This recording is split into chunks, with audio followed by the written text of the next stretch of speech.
Já todos temos ouvido falar sobre a dificuldade que hoje os homens têm de ser homens e assumir a sua masculinidade dada por Deus, pois eu creio que uma das coisas que tem tornado os homens mais cobardes é o facto de eles não terem lido um livro muito importante chamado A Alice no País das Maravilhas, de Lewis Carroll.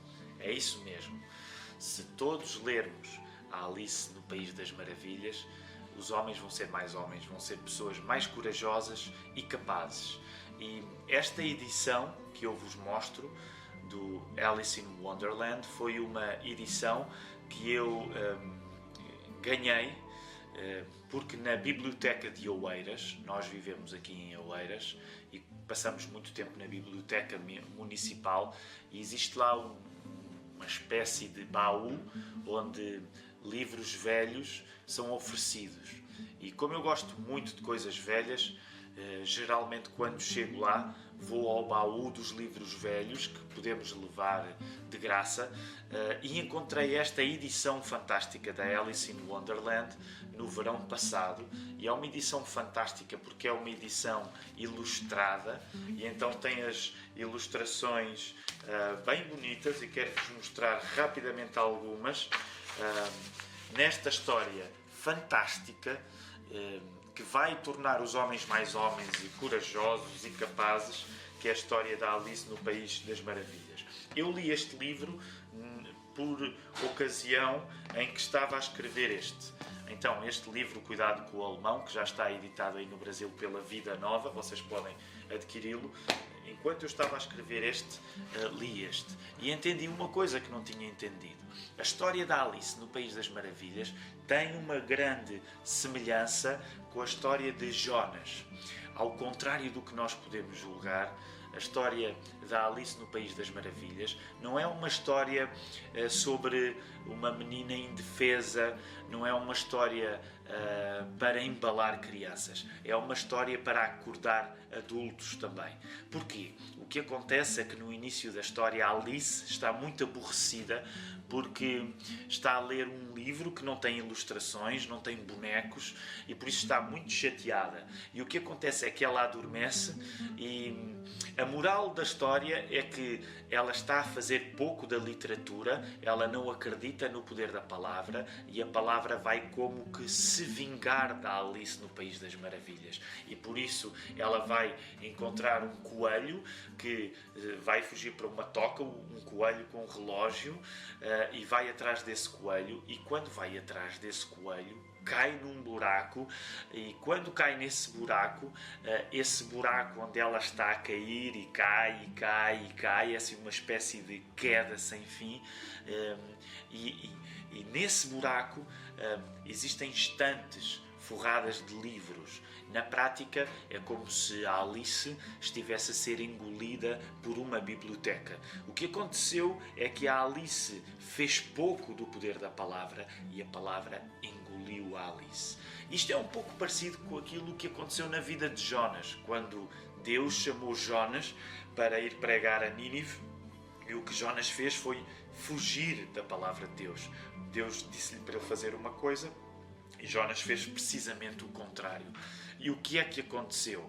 Deus, através do peixe, foi engolir Jonas de volta para a sua vontade. Então, essa é uma coisa que acontece quando nós fazemos pouco da palavra.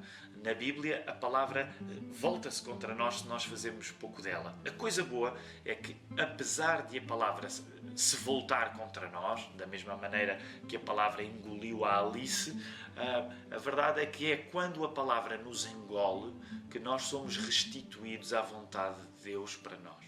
Do mesmo modo que a Alice foi engolida para o País das Maravilhas e encontrou personagens extraordinárias, a lição que a Alice entendeu é que, ao contrário do que ela julga, a palavra não é uma coisa chata, não é uma coisa aborrecida. Antes, pelo contrário, a palavra é aquilo que nos dá a possibilidade de conhecer coisas muito além da nossa imaginação.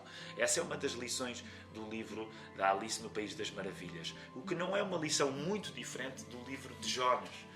Ao contrário do que Jonas julgava, a ideia de Deus salvar pecadores como os ninivitas, que eram pessoas terríveis aos olhos de Jonas, é uma ideia maravilhosa. É uma ideia de que o mundo pode ser muito mais fantástico do que nós julgamos.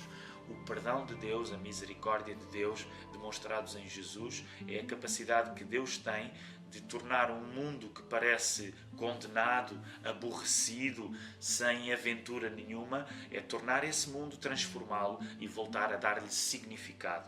E essa é uma das coisas que eu encontro em comum na história de Jonas e na história da Alice no País das Maravilhas. Por isso mesmo, nós, enquanto cristãos evangélicos, protestantes, reformados, seja qual for a palavra que queremos usar, o que nós acreditamos é que a palavra é a coisa menos chata. A palavra não é aborrecida, antes pelo contrário. A palavra é aquilo que dá significado novo a coisas que nós julgávamos que já não poderiam ter significado na nossa vida. Por isso mesmo nós levamos a palavra tão a sério, porque a própria palavra escrita de Deus, a Bíblia, nos mostra que Deus leva a palavra tão a sério que a palavra se fez carne. Jesus é a palavra encarnada.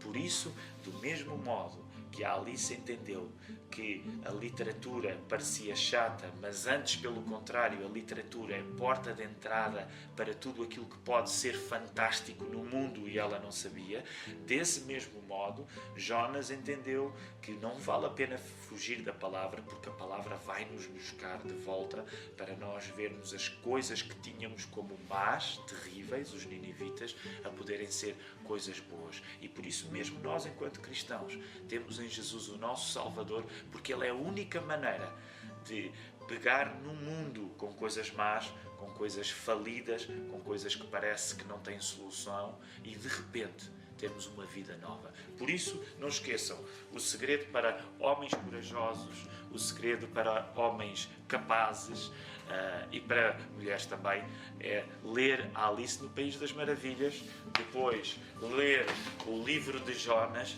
e depois voltar a lembrar Martinho Lutero e comemorarmos da melhor maneira os 500 anos da Reforma, lembrando que Cristo é a palavra encarnada e que isso resolve todos os nossos problemas. O nosso amor, ainda mais do que Lewis Carroll, que foi um escritor fantástico, ainda mais do que Jonas, ainda mais do que Martinho Lutero, o nosso amor é Jesus Cristo. Um abraço para todos.